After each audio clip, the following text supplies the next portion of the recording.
I was just saying thank you very much for the kind invitation, and thank you for inviting me onto the advisory board of WIN, we had a very good day on Tuesday discussing the future of WIN and its significant accomplishments over the last 6 years. So as you hear, I have a number of jobs, and I'm afraid my scientific career is sort of 20% of my time with the other things that I now do.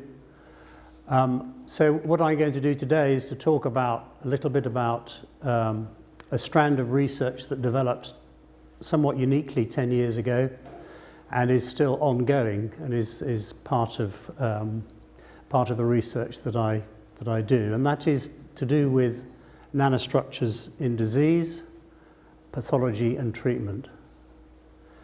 So this is a slide that I got from Heini Rohrer some years ago, and what I like about this slide is that it shows a number of things. It shows, first of all, that solid-state science has been miniaturizing over time, and my career starting at IBM in '85 was really miniaturizing primarily for the semiconductor industry. So for a number of years, my interest was understanding the physics of nanostructures, the electrical, optical, magnetic, and mechanical properties of nanostructures from a physicist's perspective. At the same time as this miniaturization was going on, chemistry and, of course, biology were coexisting on the nanometer length scale, and suddenly there was this opportunity for all of the techniques that had been developed as part of the semiconductor industry, such as scanning tunneling microscopy, which was initially developed by IBM to understand the physics of very thin gate oxides in transistors. So there were all sorts of techniques that were being developed, suddenly there was an opportunity to work not simply in the physics of small structures, but actually applying that understanding and those techniques to macromolecules in biology and in chemistry. So effectively what I'm going to talk about today is really this opportunity that presented itself to me about 10 years ago to start thinking about biology.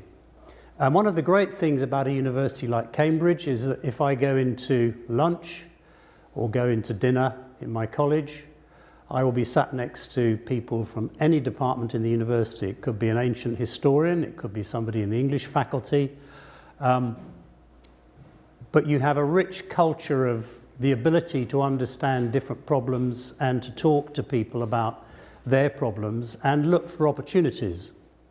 And one of those opportunities was at a dinner where I was sat next to somebody who was working on Alzheimer's disease and was talking about some of the problems they had in understanding on a very small scale the structures that were deposited in the brain of Alzheimer's patients. And I realized that these structures, these nanostructures, would lend themselves to some of these tools that we developed from semiconductor industry. And so that's how I sort of started thinking about this. The other great thing about Cambridge is that because you have this constant daily engagement with people from different disciplines, it's very easy to find experts who will help you in these areas. And so moving into thinking about life sciences and biology was actually a lot easier than it would have been perhaps in other places. So the first part of my talk, the talk is in two parts. First is looking at nanostructures that are present in a range of human diseases and trying to understand their properties using these techniques. And then the second part is actually to turn the whole thing on its head, and then having understood the physics of these nanostructures, to work out how you could actually deploy them to treat disease.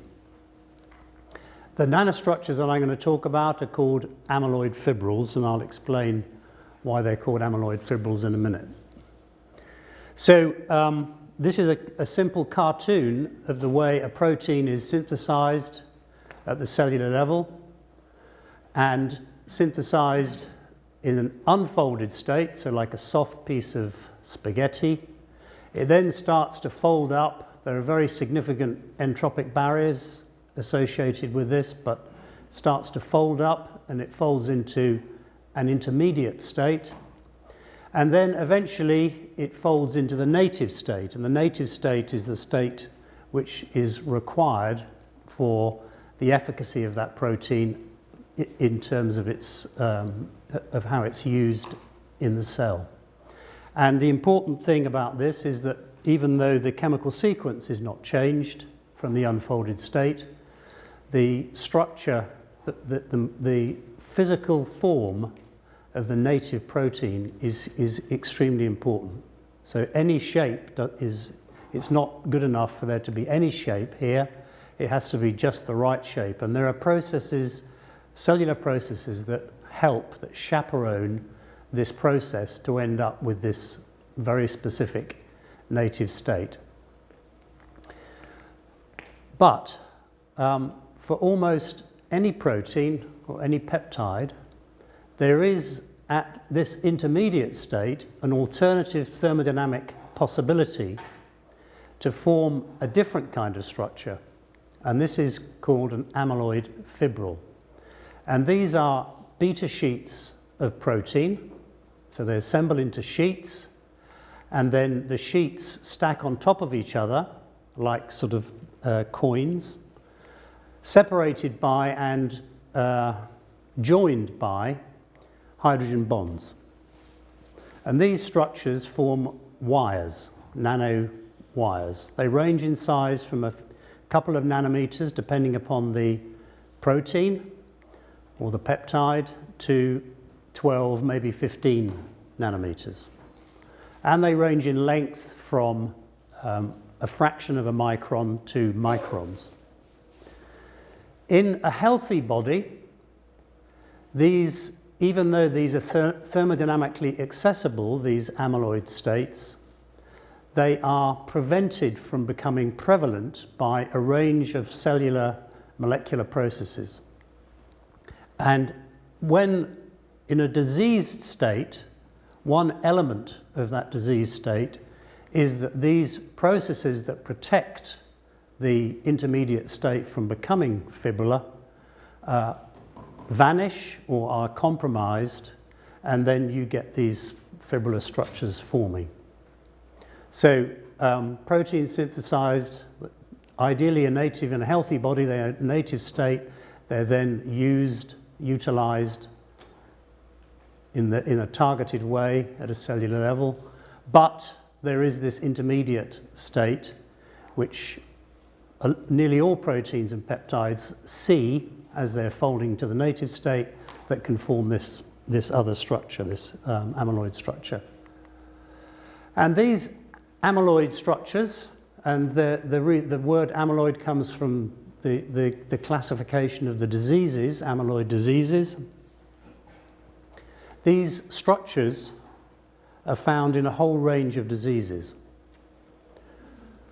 So that thermodynamic possibility of this intermediate protein state forming an amyloid state, a fibrillar structure, is a common theme in a range of diseases. And this actually makes the physics interesting, because anything you can say about the physics of one of these diseases has direct implications on all the others. So here are just a list of some of the diseases. So Alzheimer's is the obvious one. Huntington's disease you will have heard of. Parkinson's disease you will have heard of. Type 2 diabetes you will certainly have heard of. This, transmissible spongiform encephalopathies, is mad cow disease, and that comes from a prion protein. And in each of these diseases, if you look at the molecular scale, at the nanoscale, in the relevant tissue, in the relevant organ, you will find these nanostructures.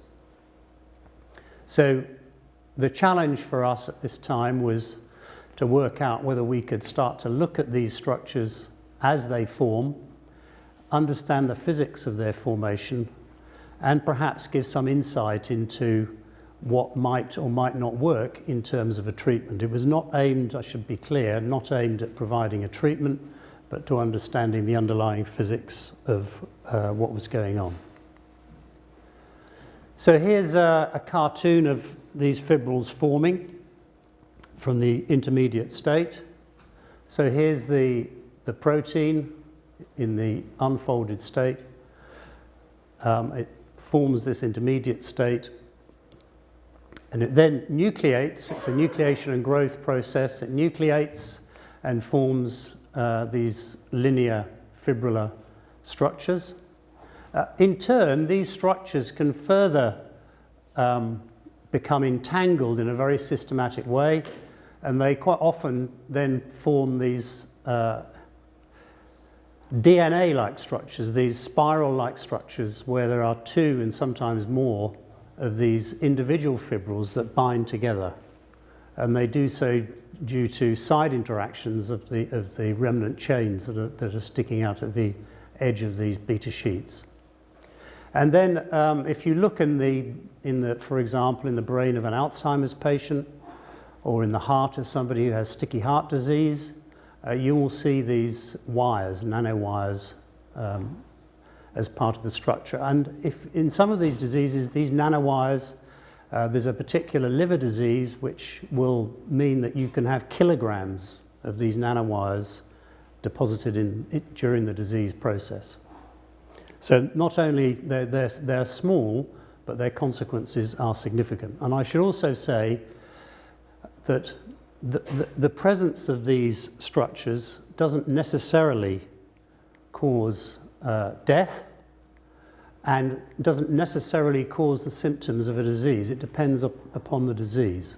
So sticky heart disease, for example, is where these structures form in the heart muscle, and the heart muscle, which is very elastic, because of these structures forming, becomes like a fiber composite, and the heart loses its elasticity, and the person will die because of that lack of elasticity. The heart can't beat anymore.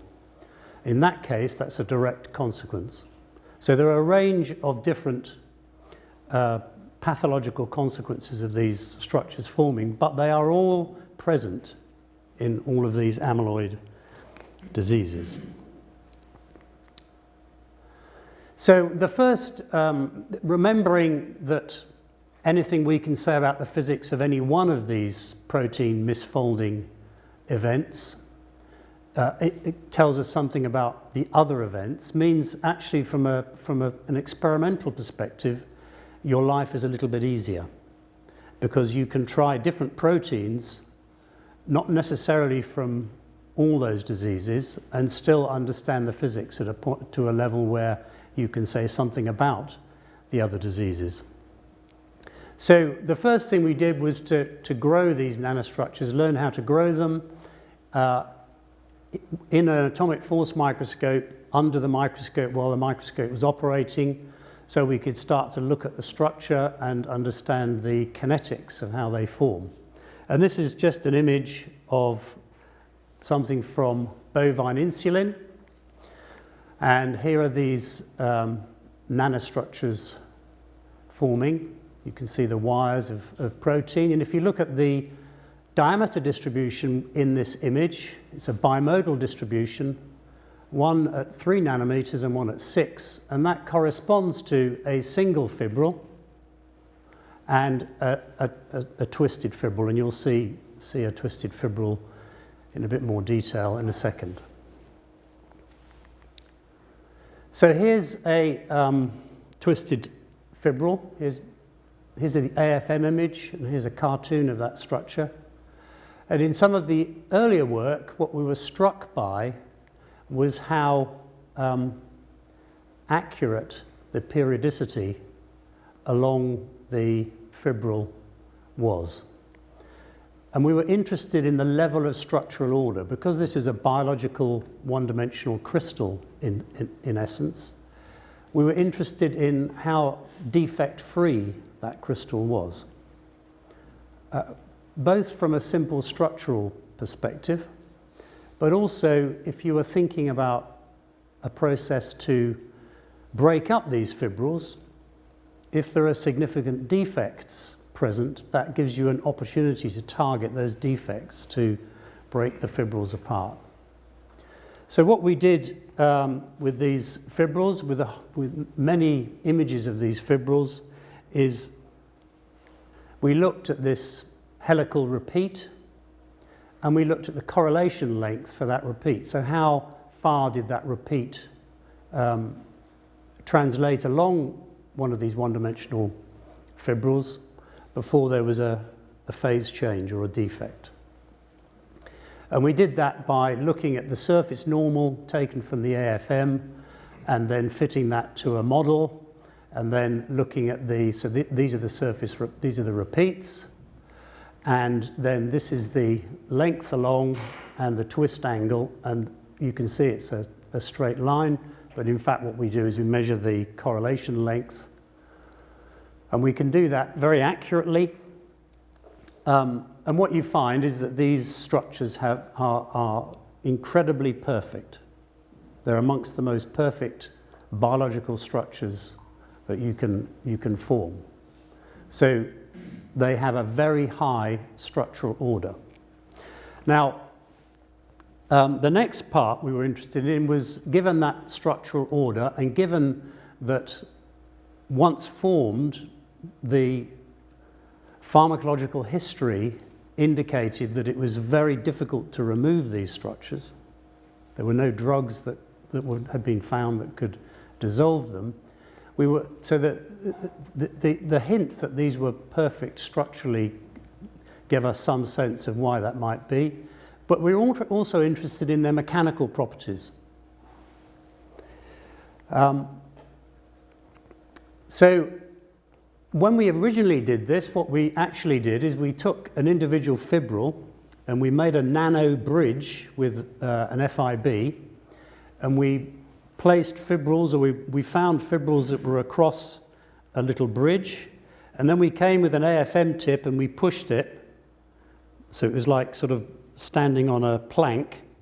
We pushed the fibrils individually until they broke, and you can measure the elastic and then the plastic and then the fracture kinetics of these fibrils. Now you can imagine that took quite a long time, and we then went to polymer physics literature and found that a much simpler method was to simply look at the statistical shape fluctuations as found in an AFM image.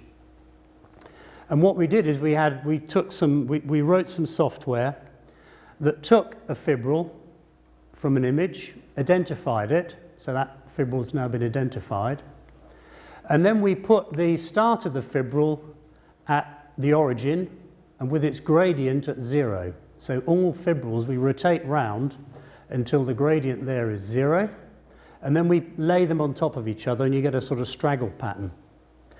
So here are a whole range of fibrils. You can see different lengths, and that straggle pattern you can analyze and work out knowing the dimensions of these structures and a little bit about the biochemistry, you can work out what the rigidity of these structures are, the mechanical rigidity.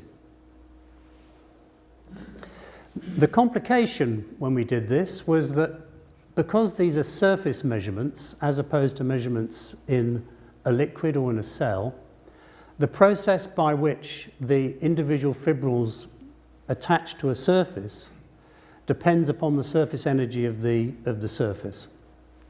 And so we had to look at different surface energies, and that meant that the bending stiffness, the stiffness of these, the bending rigidity of the fibrils was in a range which varied depending upon the binding, the surface energy. But we're able to understand that and evaluate that, but then work out what this bending rigidity. And interestingly, if you did this same but this is a classical mechanical quantity. If you did this with a bridge going over a river, you would get, the maths is exactly the same, except of course for the binding energy. The maths is the same, and so you end up with a real physical structure which you can relate to other structures. And we can do that for different proteins. I said that many proteins make these nanostructures. So here are some different proteins. This is alpha-lactalbumin, insulin, lactoglobulin. This is another form of insulin, and TTR. And we produce these straggle patterns, and you can see that this fibrillar structure produces a very two-dimensional pattern, which implies it's very flexible. So it has a lower bending rigidity. And then as you move down here, you're getting to stiffer fibrils. But you also see that if you look at the height distribution, that the diameter, the average diameter, is also increasing. So increasing diameter, increasing stiffness, increasing bending rigidity, and so the fibrils now are much straighter than say this alpha-lactalbumin fibril. So these struggle patterns, this is, as I say, this is a piece of physics from polymer physics, well known, but it does allow you to, without having to physically bend individual fibrils with an atomic force microscope tip, it does allow you to determine these mechanical properties. So we measure these mechanical properties, and we also we have molecular models for these, which I'm not going to talk about today, but are on this plot. And we use now a standard material science plot, which you will get if you look in a materials data book. And this is the second moment of inertia versus the bending rigidity, so the stiffness. And a material will have a line on this because the second moment of inertia, if I was doing this with copper and I had a copper rod of 1 millimeter diameter, then I did it with a centimeter, I would get a different value because of the diameter. And so you end up with for one material, there's a line at 45 degrees on this plot. So elastin is a very soft material, rubber is a soft, flexible material. As you go from this corner to that corner, you are increasing the rigidity of the material. The material is becoming stiffer and stiffer. These are the plots that were taken, all the experimental plots, and you'll see they lie on this band, in a band across here, as though they are self-similar, as though they are similar structures. So the mechanical structures are very similar. The blue lines are our molecular models and what we predict from the molecular models. If you keep on going this way, you have steel, and then single wall nanotubes, of course, is a point because single wall nanotubes have a fixed diameter.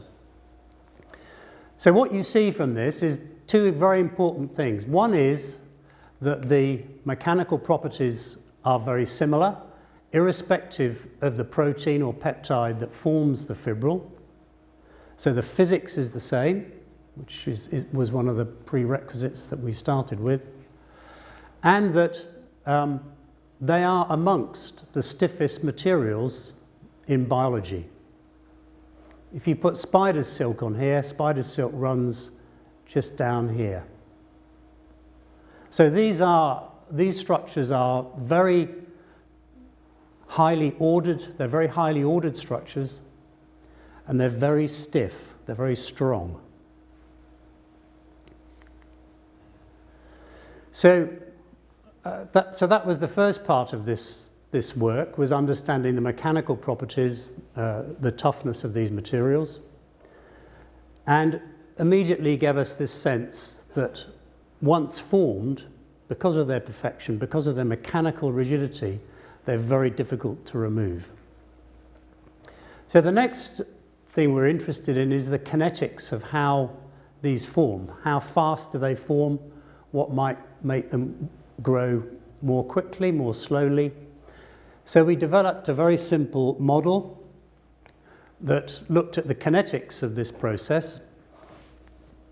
So you have a rate constant, which is the rate constant for forming the original structure, the original intermediate state.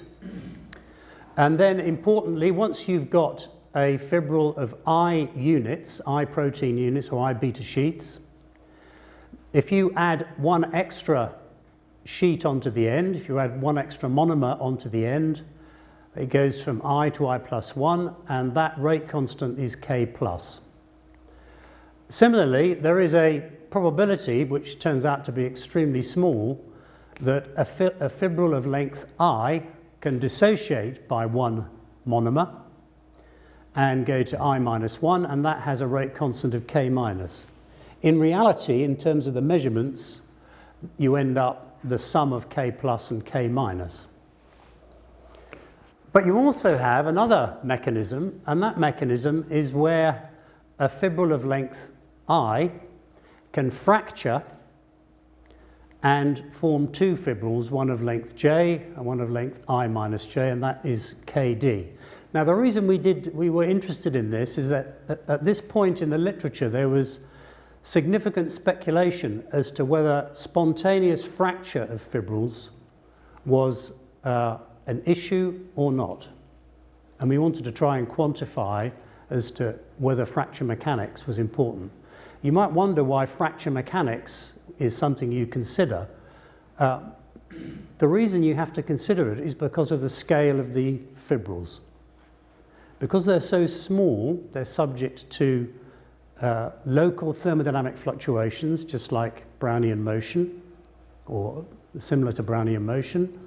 And those local fluctuations mean that the chains are jiggling about.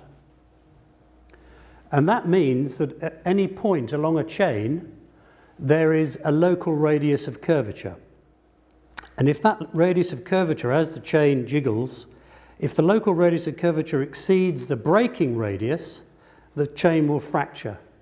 It doesn't do so because other things are happening in the cell, although that might happen, but it can do so simply spontaneously.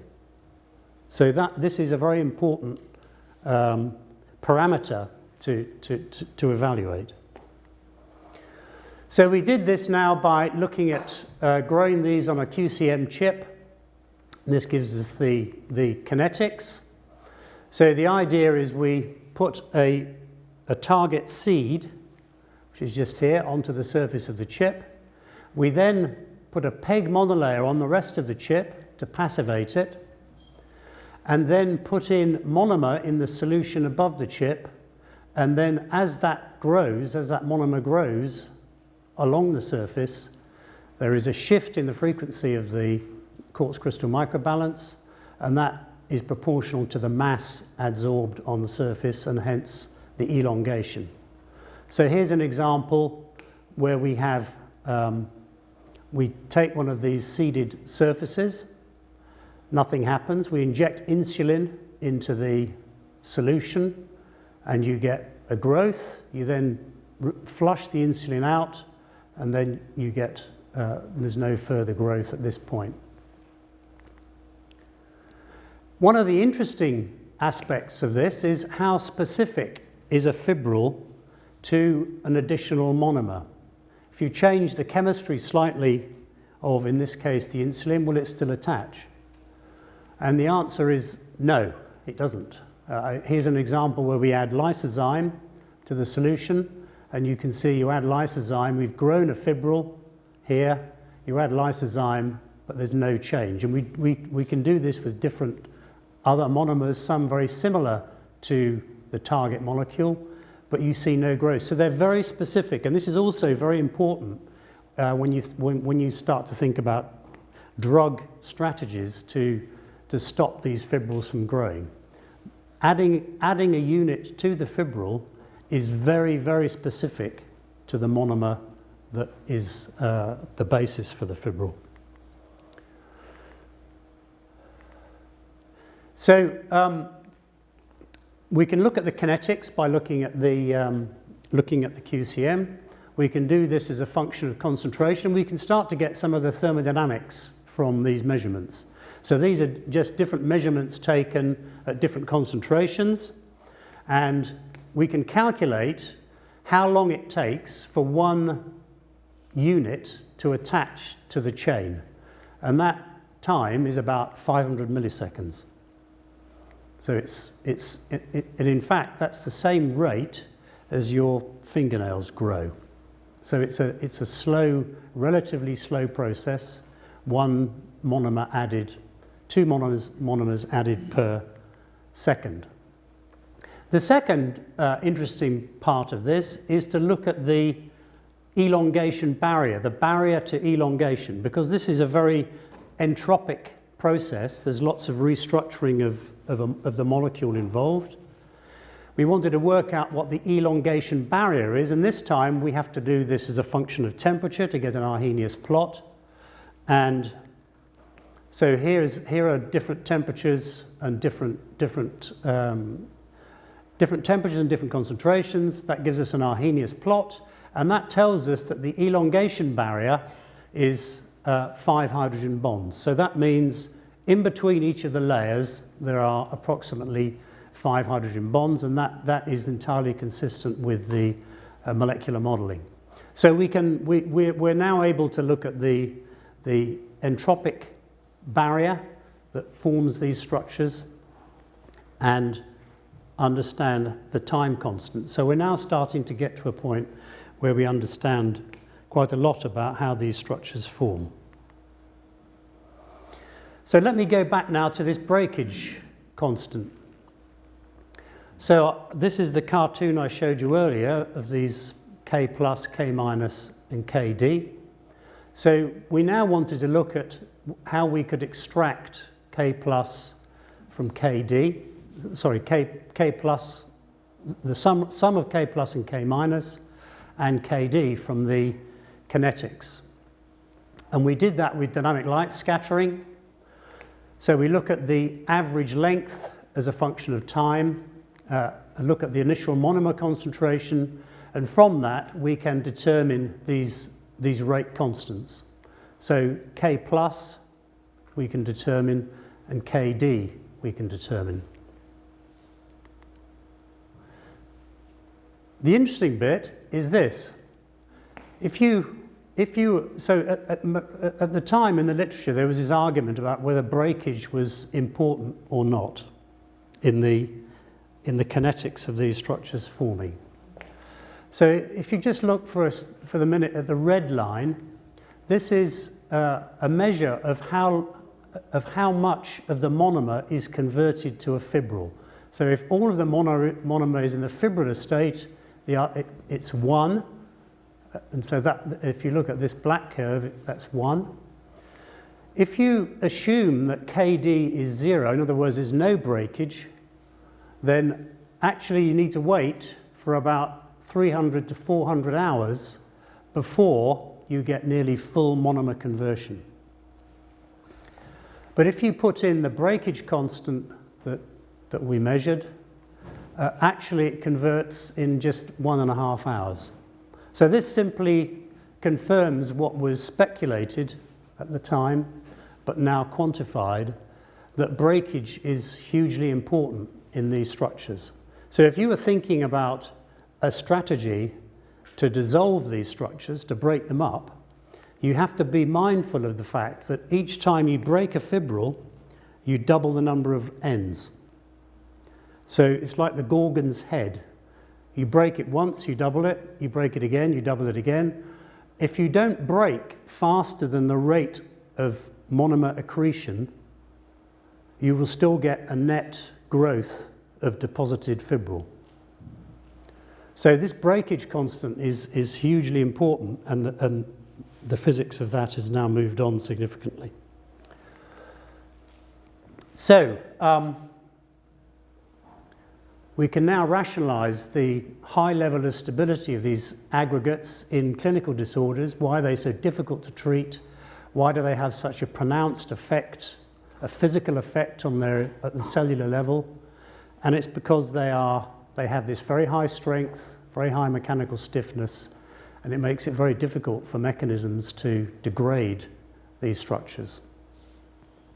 So at this point, and we carry on doing this, but I'm going to leave this story here, because what we realized as we did this work and as we got better and better at growing and understanding the physics of these structures, that you can also design the way that they form so that you can also design the way that they dissolve. And that led us to work with AstraZeneca to look at a potential treatment for type 2 diabetes based exactly on this process. So we're now moving from looking at the pathology of a disease to a treatment. So this is now working with AstraZeneca, and drug companies are increasingly looking to peptides as new types of drug therapy. And there are a number of advantages that peptide drugs have. They are, first of all, their safety. They have very low immunogenicity, low toxicity, and so there are low adverse effects. And this is partly because the molecules themselves are similar to molecules already present in the body. They're very effective. They can have a high target selectivity and affinity. They can be applied in a range of applications. You can tune their effects by tuning the drug design. They're easy to synthesize, easy to upscale. So they have all sorts of potential benefits. But they have two big disadvantages. One is they nearly always have to be injected either subcutaneously or intravenously. So taking them orally with a tablet doesn't work. They degrade before they get into the bloodstream. And the other issue, once in the bloodstream, because they are similar to other molecules present in the body, they have a very short plasma half-life. So you have to inject, but in a very short period of time, it's been cleared from the body. And it is this that we tried to fix by using our knowledge of fibrillar structures. So the molecule that we use is a molecule that actually, oxyntomodulin, which was a drug candidate for type 2 diabetes and obesity. In fact, AstraZeneca took this drug right through all of the clinical trials, and it was found to be extremely effective both at appetite suppression and at controlling blood sugar. It's based on very, very similar to a human gut hormone. So this is the actual drug that we target, and this is glucagon, which is already present. So all we do is we alter there's an extra sequence on the end of the glucagon, which is the difference between the glucagon and the oxyntomodulin, and that is the drug that was used in these clinical trials. The clinical trials failed because of the half-life. The plasma lifetime half-life was 12 minutes. So you have an injection, subcutaneous injection, 12 minutes later, there's only half the level of the drug in the body, and that would mean you'd have to be injecting yourself almost constantly. So actually it was a great drug for treating type 2 diabetes, but as I say, because of the rapid renal clearance of the drug, the half-life is only 12 minutes. So what we did is we decided to take this drug and actually make fibrils from it, inject the fibrils, but design them in such a way that once injected, they started to dissolve. And the idea was that they dissolved at the ends, not anywhere else. And the reason they dissolve at the ends, I've already explained, is that these fibrillar structures are very perfect. They have no defects along the length, and the thermodynamic probability of dissolving in the middle of a fibril is vanishingly small compared to the possibility of dissolving from the end in the right environment. So there are already examples of this reversible fibrillation, so we knew this wasn't something new, that already happens.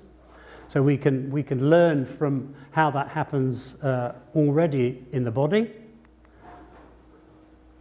And there are already some drugs that use self-assembled structures.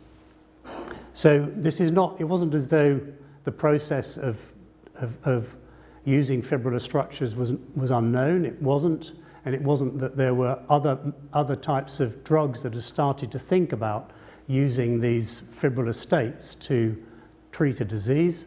But it was the first time that we'd taken a target drug for type 2 diabetes and been able to use it both for appetite suppression and for insulin control. So the first part of this was to work out how we made the fibrillar structures. So this is an AFM image of the soluble peptide, and then we self-assemble, and you see the structures that you're now familiar with, these fibrillar structures. And we have to work a lot on the ionicity of the solution that forms them, the temperature. But once they are formed, they are stable.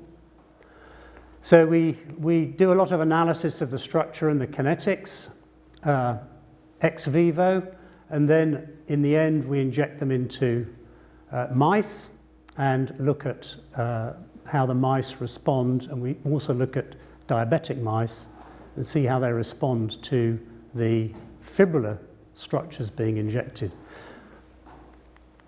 So here's because we were having to inject this in the end, we had to produce large quantities. This isn't about making tiny quantities. We had to be able to make enough of this material. There's plenty of the drug, oxyntomodulin, available, but we had to develop a process where we could literally make buckets full of this material. And it was a two-stage process. So we start with the monomer. We have a nucleation process, which produces short fibrils, and that is an opaque gel. And then you have a period where the fibrils grow in length, and there's an image of those much longer fibrils, and it produces a transparent gel with a yield of 100%. So this is a very efficient process to go from the monomer through to effectively the polymer.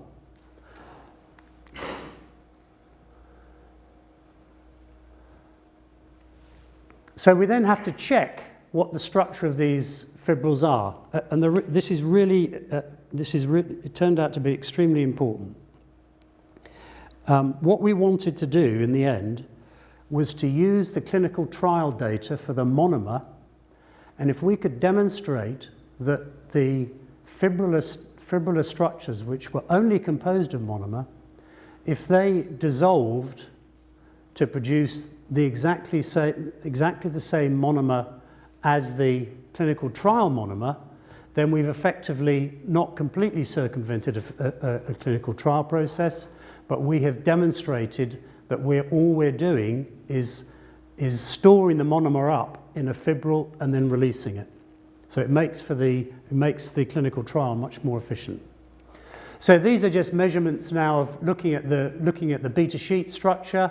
This is with cryo-EM, AFM, circular dichroism, FTIR, and fluorescence, THT fluorescence. And these are all just indicators that we have exactly the right structure. We have a simple fibrillar structure made of monomer with no contamination. The next thing, having made the structures, is to prove that we can actually release them once they were in the environment of a subcutaneous injection. So here are a couple of images of, here's an AFM sequence. So these are the mature fibrils. They're now you're now looking as these dissolve. You can see over time they start to break up and eventually fragment and eventually produce the monomer. If you look in QCM, quartz crystal microbalance, and you look at the release into the solution of the monomer, you can see that release as a function of time. And so that told us that we were getting release into the solution, and then by looking at the mass spectrometry of the liquid and the circular dichroism of the released peptide, it recovers exactly the monomer structure. So we are only releasing the pure monomer. It's entirely intact, it's not broken up, it's the pure monomer. So then we have to look at potency and toxicity to check that if the fibrils themselves are not toxic. If we injected them and they're toxic, then clearly that wouldn't work. But we can show here that the fibrils are non-toxic in vitro, and that we can also see that they activate the glucagon and GLP-1 receptors. So they are in an active state.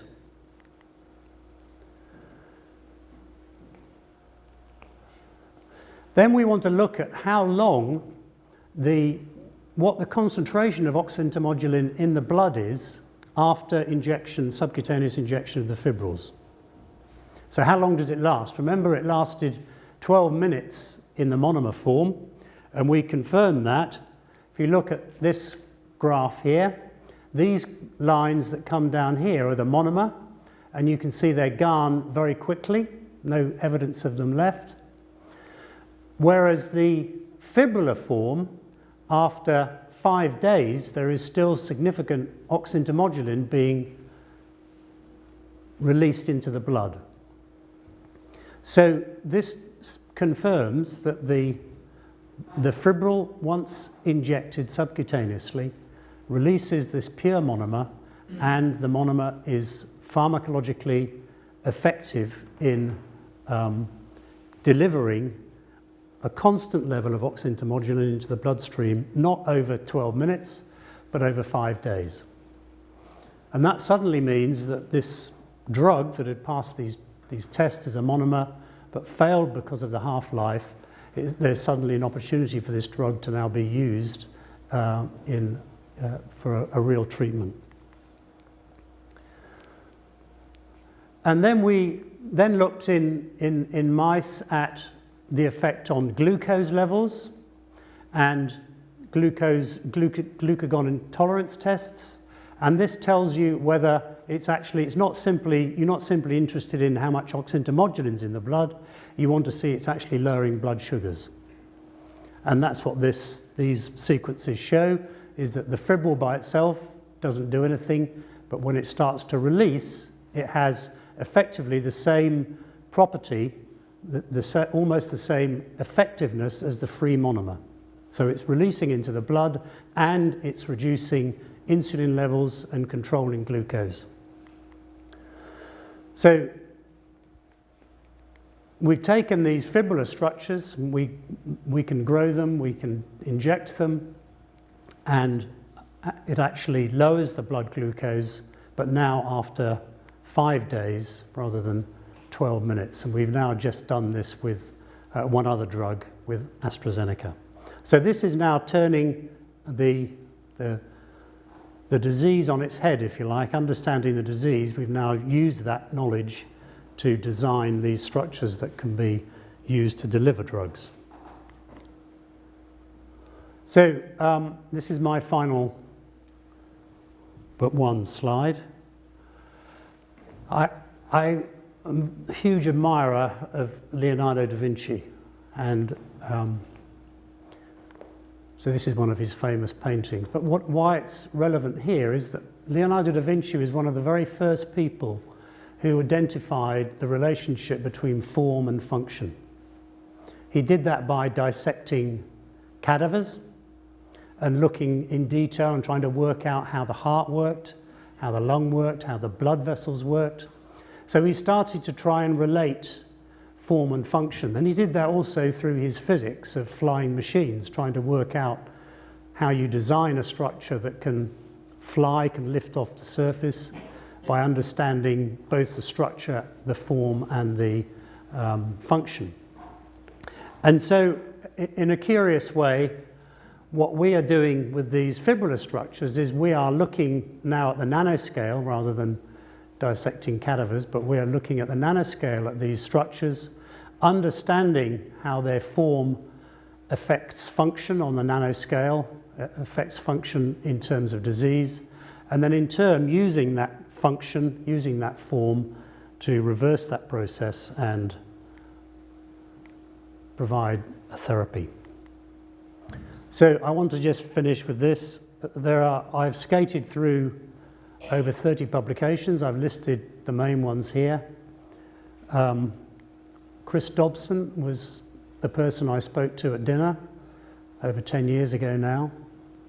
Thomas Knowles was my first student with Jeff Smith that worked on the AFM of the structures and growing them in the lab. Alex Buell was a student of mine that worked on the kinetics, all the kinetics work. Sonia Kinner, she's just finished her PhD. She's worked on the oxyntomodulin story and is now a second drug. She's just finished. And Miriam Oberoi is a postdoc in the group who worked on some of the more difficult aspects of the drug design. So this was a great team effort. All the people there have gone on to do great things. Miriam Oberoi, we patented this reversible process some years ago, and we have spun a company out which is now in the second phase of funding, which is looking to enlarge the number of drugs that you can use this polymerization process for in terms of a treatment. So thank you very much.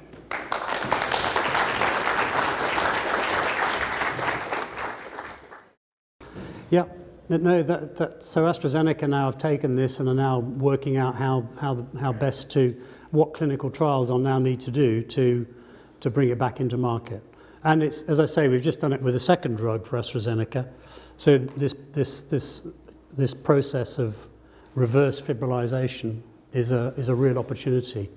There are some issues to do with the injection and how much oxyntomodulin you need in the blood to be effective, because you don't want to put half a litre of subcutaneous injection every 5 days and have a big lump. So there are issues there. But it's not to do with the toxicity of the drug, because we've shown that that's covered from the original clinical trials, but it's more to do with the injection and the consequences of having that injection. I should say that if you inject insulin with diabetes, your doctor would always tell you to move the injection site around. And the reason they do that is that if you don't, the insulin, as I showed, forms fibrils, and you get hard tissue underneath the skin where this mat forms, this hard mat of fibrillar structure. Just a curiosity, can you dissolve also this fibril with some salts?